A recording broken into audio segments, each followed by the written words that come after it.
Olá, seja bem-vindo a mais um vídeo aqui no nosso canal, onde falaremos sobre como manejar a raiva nos relacionamentos. Sou o Júlio Rafael, professor de terapias cognitivas, e se você está chegando aqui agora, aproveita, já clica aqui embaixo, se inscreve no nosso canal, coloca o sininho aí para receber as notificações quando colocarmos um novo vídeo aqui.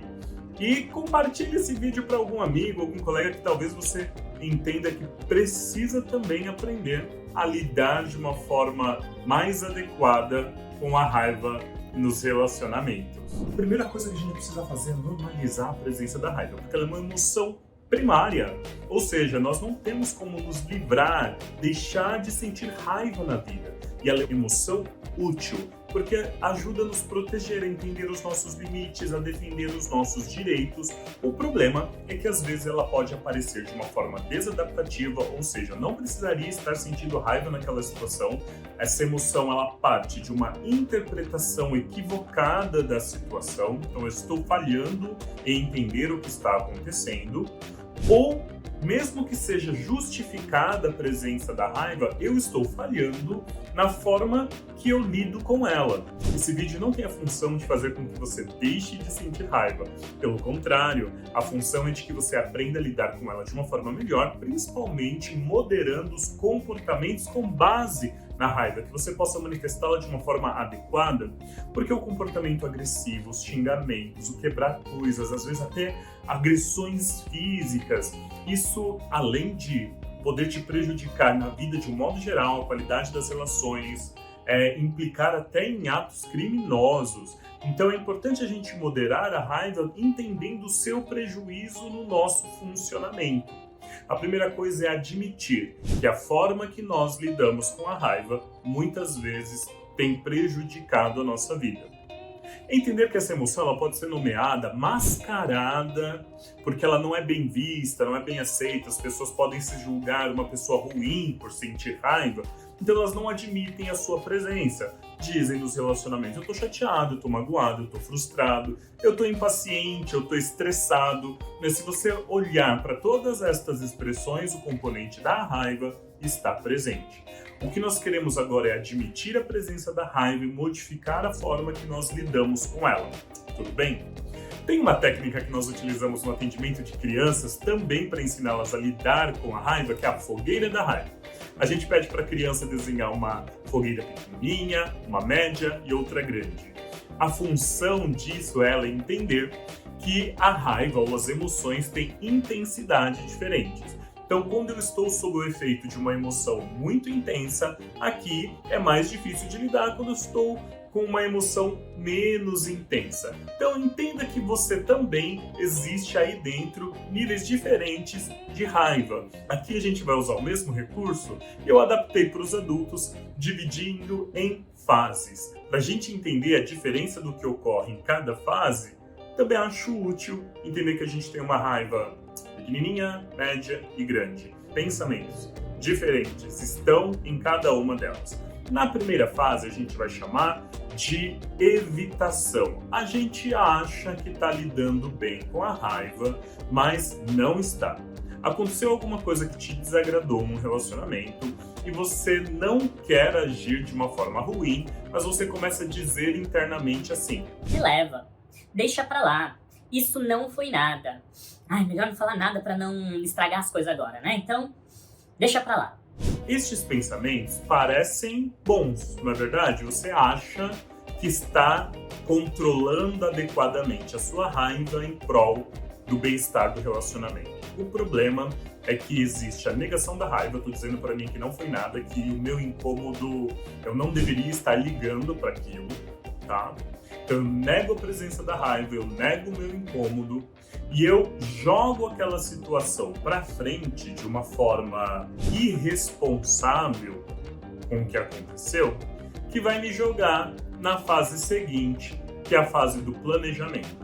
Eu já vou falar da fase do planejamento, mas ficamos aqui um pouco na fase da evitação. O que eu estou evitando? Eu estou evitando discutir aquilo que me incomodou. Talvez porque eu não tenha recursos de comunicação, talvez porque eu não saiba expressar bem o que eu estou sentindo. Talvez porque em outros momentos, quando eu me coloquei na relação, aparentemente as coisas pioraram. Mas a gente precisa entender que o problema foi a forma que eu comuniquei, talvez o momento que eu comuniquei, mas não o fato de relatar sobre o incômodo. Admitir que as coisas podem ter te incomodado e ter um espaço para falar sobre isso na relação é importante. O problema é que no momento onde a raiva não está presente, ou o evento que te incomodou passou, as pessoas caem numa outra armadilha de pensamentos, que é melhor não falar nada para não estragar. Quando acontecer de novo, aí eu falo. Este pensamento ele é muito nocivo porque te joga na outra fase, que é a fase de planejamento. Veja só, uma hora vai acontecer de novo, eu vou falar com ela, eu vou falar com ele sobre o que está te incomodando. Ah, me aguarde, você vai ver, deixa acontecer de novo. Aquela raiva que inicialmente era pequena, ela já começa a escalar um pouco. Vamos fazer uma escala aqui de 0 a 10? Então aqui eu tinha uma raiva de 0 a 3, 4, aqui eu começo a falar de uma raiva 5, 6, 7. Onde eu começo a imaginar aquilo que eu vou fazer com o outro quando a situação se repetir. É muito comum nessa fase do planejamento você ficar com aquelas discussões mentais. Né? Tem muito meme na internet sobre isso, né? Já olhou pra alguém e pensou, o que passa na cabeça dela? Ficar discutindo, pensando em respostas, pensando naquela ação que vai humilhar o outro, que vai reverter a história. Nada disso ajuda no seu relacionamento. Porque quando eu comunico de uma forma muito dura, muito agressiva, o outro tende a se defender. Ele não vai me ouvir, ele vai se defender. E ao se defender, ele vai tomar duas atitudes. Ou ele vai revidar, também atacando, sendo duro, sendo agressivo, ou a pessoa vai se fechar, tampar os ouvidos, desligar-se, né? Pode até sair e não vai entender as suas solicitações, as suas necessidades naquele momento. Para vencer a fase de evitação, o importante é a gente olhar e falar, nossa, isso me incomodou. Por que será que isso está me incomodando? Nessa hora eu preciso observar os meus pensamentos. Porque pessoas que têm a raiva como sintoma, elas tendem a olhar para as situações como se tudo fosse uma provocação. Como se as pessoas, de um modo geral, sempre estivessem com más intenções contra elas e que elas precisavam se defender de alguma maneira daquelas más intenções. Então, antes daquilo acontecer, do fato ocorrer, a pessoa já tem uma estrutura de pensamentos, um esquema que faz ela ler o mundo de uma forma muito dura, muito agressiva. Né? Eu tenho que tomar cuidado o tempo todo porque os outros querem abusar de mim, os outros querem tirar vantagem de mim, as pessoas são más, elas são ruins, elas enganam, elas querem me controlar, elas querem ficar dizendo toda hora o que eu tenho que fazer. Então, estas tendências interpretativas, eu preciso fazer uma pausa, porque às vezes eu estou lendo um comportamento que ele é neutro, ou ele é benigno, ele é bom comportamento, mas eu estou interpretando a situação de uma maneira equivocada. Eu estou fazendo leituras mentais. A distorção da leitura mental é, eu imagino as intenções do outro. Eu acho que eu sei o que o outro está pensando, como se eu estivesse lendo os pensamentos, tá? Tomar cuidado com estas interpretações faz com que eu olhe a situação e fale... Tá vendo? Talvez não seja exatamente aquilo que eu estou pensando. Como eu posso ter certeza? Eu preciso checar com o outro. Se é alguém que eu me relaciono, eu espero que você tenha pelo menos a abertura de fazer perguntas para aquela pessoa. Nossa, quando você age dessa forma, eu tenho o pensamento de que você está querendo me controlar. É isso mesmo que você quer que eu sinta? É assim que eu devo interpretar essa situação?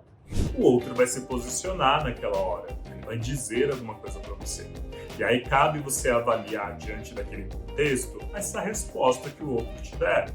E vocês juntos negociarem uma outra forma de poder ter comunicado aquilo, se não era a intenção de exercer controle, por exemplo, de humilhar o outro, de fugir de uma responsabilidade. Então, na hora de comunicar, fazer perguntas para o outro se aquilo que você está pensando é verdadeiro ou não, é menos ameaçador, é menos nocivo. Dá abertura para um diálogo do que aquele dedo apontado na cara, um monte de afirmações que o outro vai olhar para você sem entender nada e falar assim: Não, eu não tô entendendo o que você quer dizer, não é isso que eu estava pensando, isso é coisa da sua cabeça.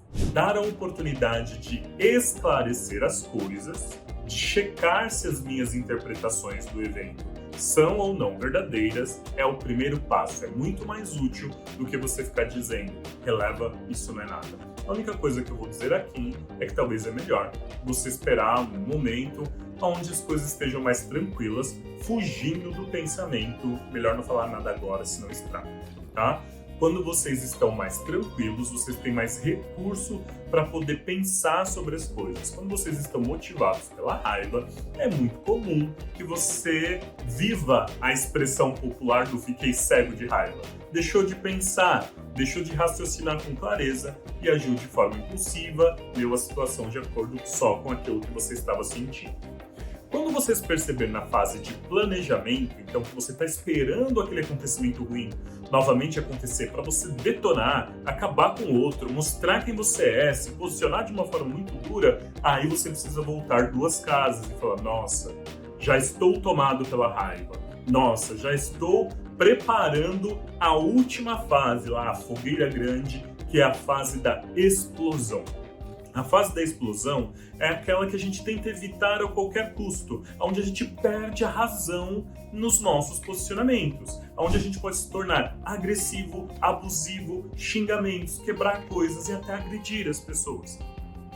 Para que eu possa fazer uso, da raiva nesse nível, seria para me defender de um ataque direto e pessoal contra a minha integridade física. Aí estaria justificável me defender fisicamente de um ataque de alguém contra mim. Fora esta situação, todas as vezes onde você escolhe ser impulsivo, escolhe ser agressivo, mesmo que verbalmente, quando você se autoriza numa relação a construí-la de forma tão dura, com base em humilhações e xingamentos, quem perde é você, quem perde é a relação. Fica difícil de você construir um ambiente saudável para você, para o seu relacionamento, para os seus filhos, o relacionamento com seus pais, com seus amigos, se você não admitir que explodir causa danos. Porque tem gente que diz assim: não, mas isso acontece com todo mundo, eu tenho direito de explodir. Se você não admitir que isso prejudica suas relações, você vai continuar sempre explodindo de raiva. E as pessoas, elas não são obrigadas a tolerar estes impulsos, elas não são obrigadas a tolerar estas explosões. E não adianta entrar numa de, mas ninguém me entende, ninguém me compreende como isso é difícil para mim. É responsabilidade sua ter o controle sobre as suas emoções. Não adianta dizer: mas eles me provocam, mas eles sabem que isso me deixa mal e continuam fazendo mesmo assim. A gente vai trabalhar a resolução de problemas posteriormente. Mas é importante que você admita que perder a razão diante de uma situação onde a sua raiva vem à tona é responsabilidade sua. Para evitar a fase de explosão, se você sentir que vai novamente cometer algo, um ato daquele que você se arrepende depois, sai de cena. É hora de sair de cena. Saia de perto, vá beber água, vai ao banheiro, vai dar uma volta no bairro e vai espairecer, tá? Esse momento de diminuir a intensidade da raiva. Cuidado para não voltar para a fase de planejamento. Você sai de perto para não explodir, mas na hora que você vai andar, na hora que você vai dar essa respirada, você volta a planejar como você vai se colocar de uma forma dura, humilhar e agredir o outro. De novo, a ideia é voltar para a fase 1, onde eu respiro e vou manifestar como eu me senti e vou checar quais eram as intenções do outro. Eu acho que a gente vai precisar aqui de um outro vídeo falando sobre como a gente pode comunicar as nossas emoções e as nossas necessidades no relacionamento.